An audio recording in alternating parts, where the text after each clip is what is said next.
Welcome to Utah Stories. So on the program today, I've interviewed some homeless folks who are preparing for winter, who are unsheltered and can't find shelter. Supposedly that problem was solved. The local media likes to say, there's new pods, there's new overflow, there's new this and that, but you still find all these people who tell us they have nowhere to go. With me on the program today is Robin Pendergrast. Thanks for coming on again, Robin. My pleasure, Richard.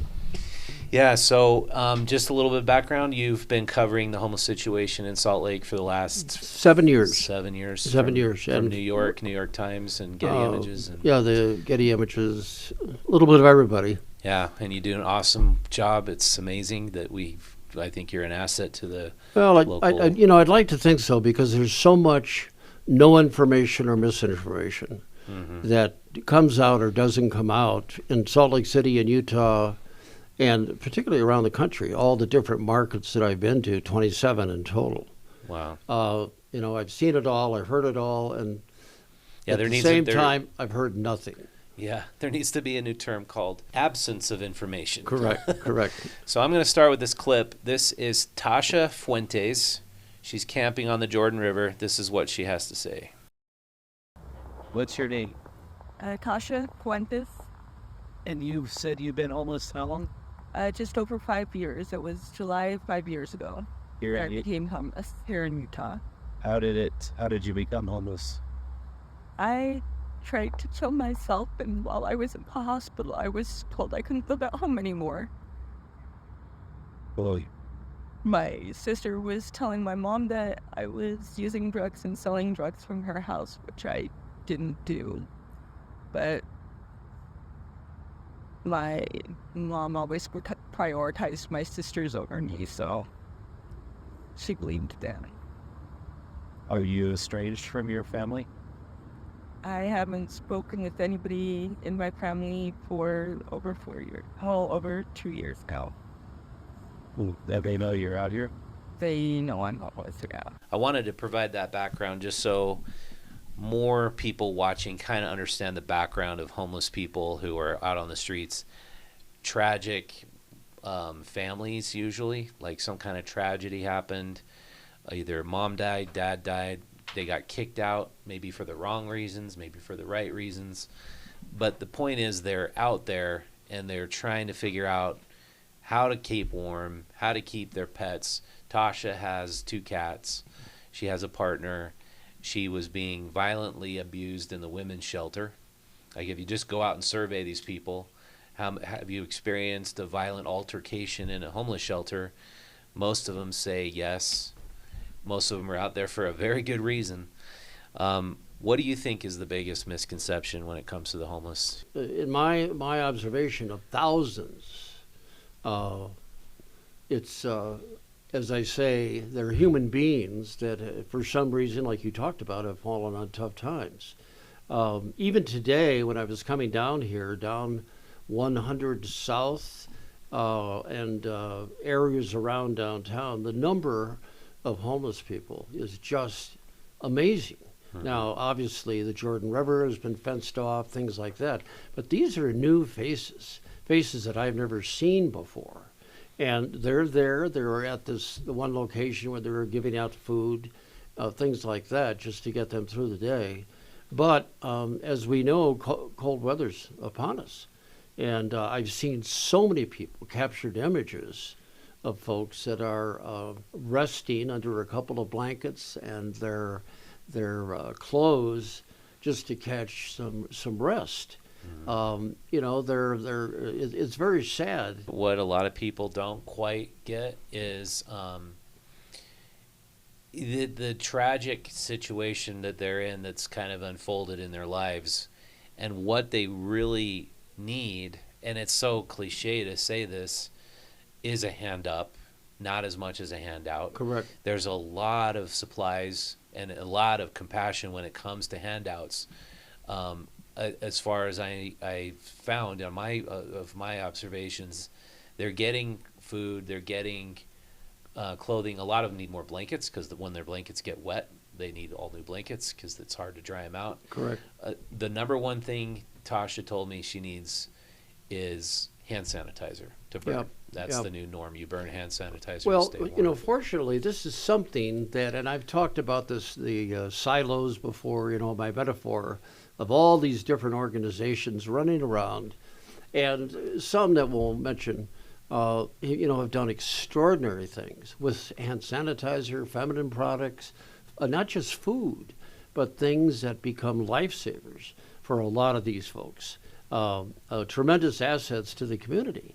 But there's so many new faces, so many new players, and either the constant game of abatement that's played, even in cold weather, sends people back to the streets. It's frustrating. I mean, I carry with me, particularly in hot weather, cases and cases of water.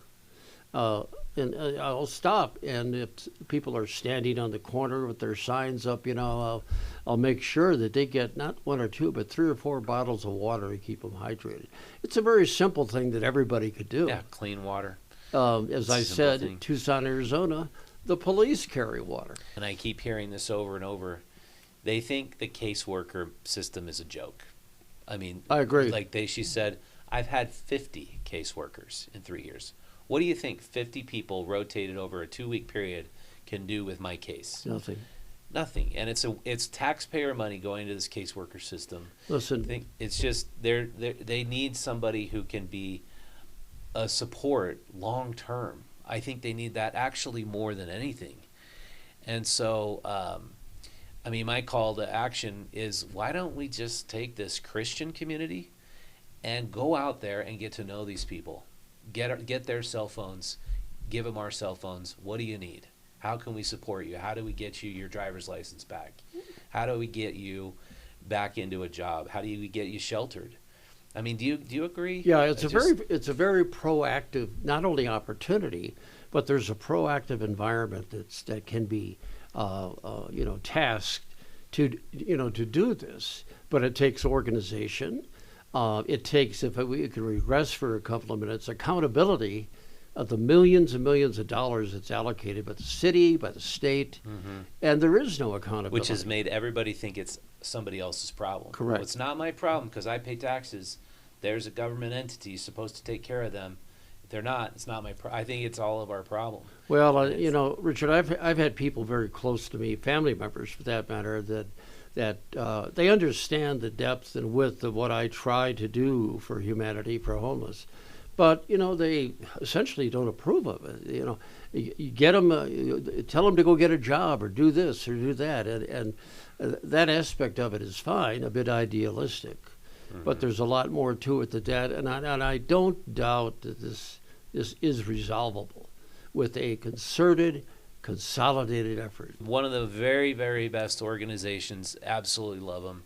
Second South Coalition is that, and then Utah Unsheltered, run by Wendy Well, Garvin. you know, Wendy Garvin is a godsend for so many different reasons. In some cases within the city structure, she's not appreciated like she should be. But even today, there is a large gala fundraising event that's taking place at St. Mark's Church in Salt Lake City. I was just over there a little while ago dropping off the gallery images that I had down at the Utah Cultural Celebration Center for a month. But they set up emergency shelters at St. Mark's Episcopal Church and also the Methodist Church at 2nd and 2nd, i.e. the name of their organization. It's all about humanity, but what goes on there, and I've documented it for 3 years, are folks coming in off the street in cold, inclement weather, barefoot, just wrapped in a blanket, minimal amount of caretaking that's gone into this. And over the course of the last 2 or 3 winters, they've had 85 people almost every night at the Methodist Church. And just down the street, now they're starting to fill up the parish hall at St. Mark's. It takes money, and this is all volunteer. Let me reframe that. It's dedicated volunteers. I think that not enough Christians have read the Bible about the life of Christ. Did he say go to a building and worship? No. Did he say go call yourself a Christian and then diss on everybody who's not a Christian? No, he didn't say that. He said help the poor.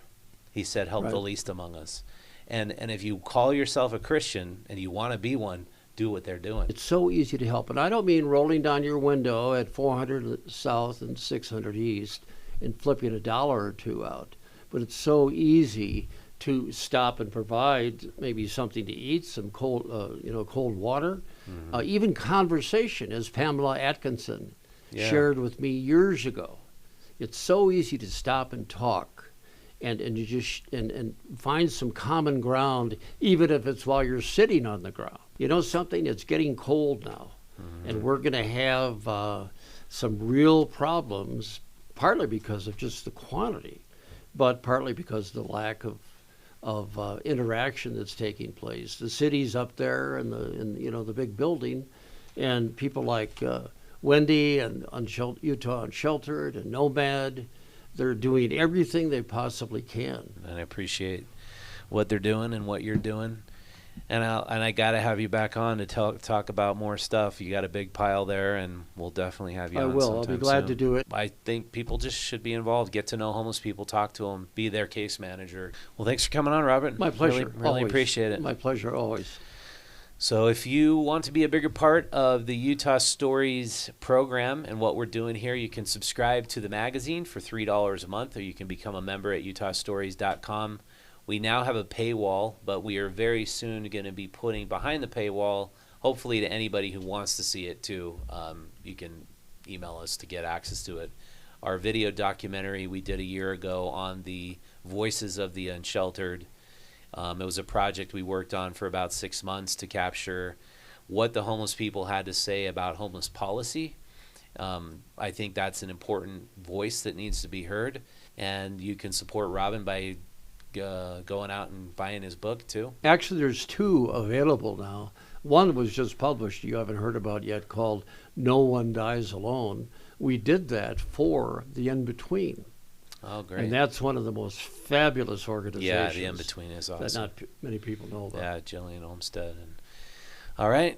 Well, with that, we'll see you next time. Thanks for watching.